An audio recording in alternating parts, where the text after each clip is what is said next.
Smart English একাডেমির পক্ষ থেকে সবাইকে স্বাগত জানাচ্ছি। নাউনের আলোচনা কিন্তু এখন আমাদের শেষ হয়নি বন্ধুরা। নাউনের আলোচনায় একটি গুরুত্বপূর্ণ বিষয় হলো সেটা হলো যে নাউনের যে ক্লাসিফিকেশন গুলো রয়েছে তার মধ্যে প্রপার নাউন। প্রপার নাউনটা কেন আমাদের জন্য খুবই গুরুত্বপূর্ণ, এটা আমরা আজকে একদম প্রপার নাউনের ডিটেলসটা জানবো। আই হোপ তোমাদের এই ক্লাসটি সম্পূর্ণ ভিডিওটি না টেনে একদম সম্পূর্ণ ক্লাসটি দেখবে। ডেফিনেটলি আমি বলতে পারি যে আজকের পর থেকে প্রপার নাউন আইডেন্টিফিকেশন তোমাদের জন্য খুবই ইজি হবে। বিশেষ করে যারা কলেজ ইউনিভার্সিটিতে অ্যাডমিশন কিংবা জব প্রিপারেশনের জন্য খুবই চেষ্টা করে, পড়াশোনা করে, তাদের জন্য এই ক্লাসটি ডেফিনেটলি অনেক অনেক বেশি তাদেরকে হেল্প করবে। তো প্রপার নাউন, প্রপার এই শব্দটির অর্থ কি? প্রপার নাউন শব্দটির অর্থ হলো, প্রপার মানে আমরা জানি সঠিক বা নির্দিষ্ট। অর্থাৎ আমরা যদি খুবই স্পেসিফিক বলি, এই যে স্পেসিফিক শব্দটি বললাম, এই স্পেসিফিক শব্দটাই হচ্ছে বেসিক্যালি একটা প্রপার। তো এই যে নির্দিষ্ট নাম, কোনো কিছুর নির্দিষ্ট নামকে আমরা জানি যে এটা প্রপার নাউন, বাট আইডেন্টিফিকেশন করতে গেলে তখন একটা ঝামেলায় পড়ে যাই যে আসলে এটার মধ্যে আসবে কিনা, এ কোন ক্যাটাগরির মধ্যে পড়ছে। আমরা একটু ডিটেলসে আলোচনা করলে আমার মনে হয় যে আরো বেশি সহজ হয়ে যাবে। সেটা কি? যেমন প্রপার নাউন প্রথমেই হচ্ছে কার নাম, নির্দিষ্ট নাম, কোনো কিছুর নির্দিষ্ট নাম, সেটা কার নাম। যেমন এখানে আমরা দেখছি পিপল, মানুষ, মানুষের নাম, সেটা যে কোনো। অ্যান্ড ইন্টারেস্টিং হচ্ছে পিপল বা মানুষ এগুলো হচ্ছে একটা ইউনিক, তারা এক ধরনের প্রাণী।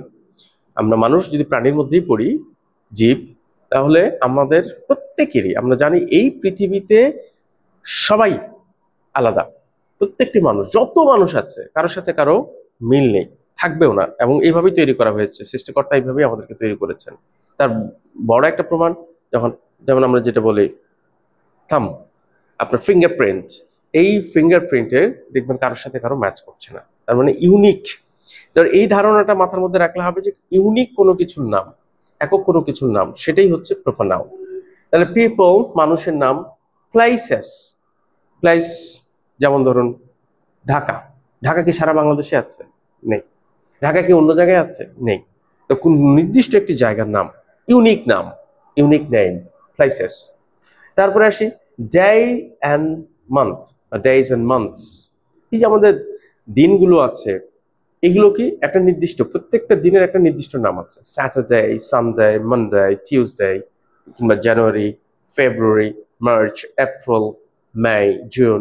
এই যে মাস, মাসের নাম, এগুলো প্রত্যেকটি দিনের এবং মাসের আলাদা আলাদা নাম আছে, তার মানে এগুলো প্রপার নাউন। এরপরে আসে ফেস্টিভ্যালস। প্রত্যেকটা জাতি ধর্ম তাদের নিজের একটা উৎসব থাকে, সেই উৎসবগুলো ওই জাতির জন্য নির্দিষ্ট বা ওই ধর্মীয় লোকদের জন্য নির্দিষ্ট। এটা কিন্তু আলাদা কোনো করার সুযোগ নেই। এই জন্য এইগুলো ওরা করে দেখে আমরাও করব, বিষয়টা এরকম না। আমাদের ঈদ আমরা মুসলমানরা পালন করি, হিন্দুদের হয়তো দুর্গোৎসব হয়, শুধু হিন্দু ধর্মের লোকেরাই পালন করে, সেটা কিন্তু আমরা করি না। এরকম করে ফেস্টিভ্যালের যত নাম আছে সবগুলো কিন্তু প্রপার নাউন। এরপর আছে ইনস্টিটিউশনস অর অর্গানাইজেশনস। বাংলাদেশে সহ সারা ওয়ার্ল্ডে প্রত্যেকটি আলাদা আলাদা প্রতিষ্ঠান আছে, ইনস্টিটিউশনস আছে, অর্গানাইজেশনস আছে, এদের নামগুলো কিন্তু প্রপার নাউন। এখন আমি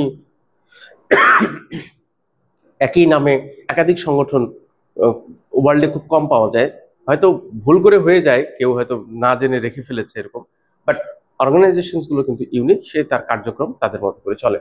So institutions and organizations, they are also proper noun. Books and films, cinema, বই, এগুলোর নাম যতগুলো আছে এগুলো কিন্তু প্রপার নাউন। এগুলো আলাদা আলাদা ভাবে তৈরি করা হয় এবং এগুলো ইউনিক, যে যাদের চিন্তা ভাবনা করে তৈরি করে। আমি চাইলে একটি বই যে ক্যাপশন দেয়া আছে বা এই নামে আরেকটি, অন্য কেউ আরেকটি বই তৈরি করতে পারবে না বা হুবহু পাবলিশ করতে পারবে না, কপিরাইট আইন আছে। কেন কপিরাইট করা হয়েছে? কারণ এটা ইউনিক, প্রপার নাউন। এরপরে আসি ব্র্যান্ড। ব্র্যান্ড মানে কি বোঝানো হচ্ছে? যে কোনো ব্র্যান্ডের নাম। আমরা সারা ওয়ার্ল্ডে জানি যে অসংখ্য প্রোডাক্ট আছে, ব্র্যান্ড সবগুলো। যেমন ধরুন স্যামসাং, স্যামসাং একটা কি? স্যামসাং হচ্ছে একটা ব্র্যান্ডের নাম।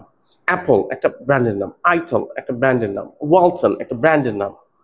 এই যে বিভিন্ন ব্র্যান্ডের নামগুলো, এগুলো হচ্ছে সব প্রপার নাউনের মধ্যে পড়বে। হিস্টোরিক্যাল ইভেন্টস আমরা যে যুদ্ধ বা ইতিহাস ঘেঁটে আমরা যে বড় বড় ঘটনাগুলো জানতে পারি, সেই ঘটনাগুলো সেগুলোও কিন্তু আসলে প্রপার নাউনের মধ্যে পড়ে। যেমন লিবারেশন ওয়ার, আমাদের যে স্বাধীনতা যুদ্ধ, এই liberation war in 1971, definitely it's a proper noun. এই মুক্তিযুদ্ধ এটা আমাদের ইউনিক, এই আমাদের মুক্তিযুদ্ধ, এটা তো আর অন্যান্য জায়গায় অন্যান্যদের হয়েছে, বাট আমাদের যেটা নাম আমরা দিয়েছি সেটাই আমাদের নাম। তার মানে liberation war in 1971, that is totally a proper noun. এরপরে রিভার্স, মাউন্টেন্স অ্যান্ড ওশানস, যতগুলো নদী আছে তার আলাদা আলাদা নাম আছে। মাউন্টেন্স আছে, তাদের আলাদা নাম আছে। তারপরে ওশানস, আমরা জানি যে মহাসাগরগুলো আছে, সাগর মহাসাগর সবগুলো আলাদা আলাদা নাম। এগুলো হচ্ছে অবশ্যই প্রপার নাউন। এখন একটা জিনিস বলবো, যেটা সব থেকে বেশি গুরুত্বপূর্ণ, প্রপার নাউনের কিন্তু 3টি জিনিস মাথায় রাখতে হবে। 3টি জিনিস কি? তার আগে বন্ধুরা, যারা এখনো আমাদের ভিডিওটি দেখে সাবস্ক্রাইব করোনি আমাদের চ্যানেল, নিয়মিত এই সুন্দর সুন্দর ভিডিওগুলো দেখার জন্য, এই ক্লাসগুলো ফ্রিতে ঘরে বসে ফ্রিতে ক্লাসগুলো করার জন্য অবশ্যই আমাদের চ্যানেলটিকে সাবস্ক্রাইব করবে। এবং আমি এখন যেটা বলতে যাচ্ছি এটা না শুনে কেউ তোমরা দেখা বন্ধ করবে না। সেটা কি? প্রপার নাউনের 3টি জিনিস মনে রাখতে হবে। The proper noun start with capital letter. প্রত্যেকটি জায়গায়, বাক্যের শুরুতে হোক, বাক্যের মাঝখানে হোক, আর বাক্যের শেষে হোক, প্রত্যেকটি জায়গায় আমাকে কি করতে হবে? প্রপার নাউনের প্রথম অক্ষরটি, যে লেটারটি থাকবে, সেটা আমাকে ক্যাপিটাল লেটারে দিতে হবে। Is that clear? Number two হচ্ছে আমরা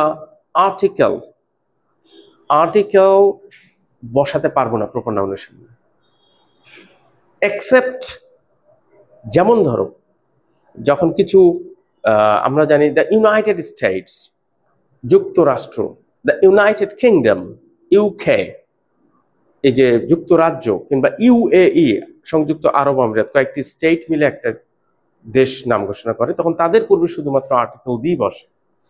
এছাড়া আর কোথাও কোনো প্রপার নাউনে আমরা আর্টিকেল বসাতে পারবো না।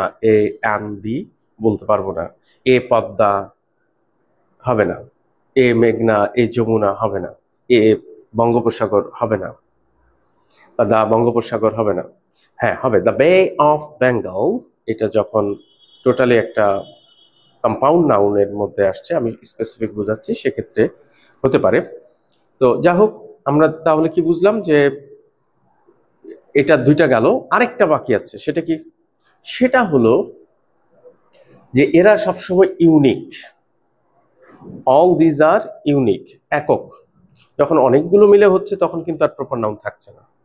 অতএব এই 3টি জিনিস, বেসিক 3টা জিনিস মাথায় রাখতে হবে, তাহলেই আমাদের প্রপার নাউন আইডেন্টিফিকেশন সহজ হয়ে যাবে। সো আজকের ক্লাসে ভালো লাগলে অবশ্যই লাইক করে জানাবে, কমেন্ট করে জানাবে। থ্যাংক ইউ সো মাচ, ভালো থাকো সবাই। আসসালাম।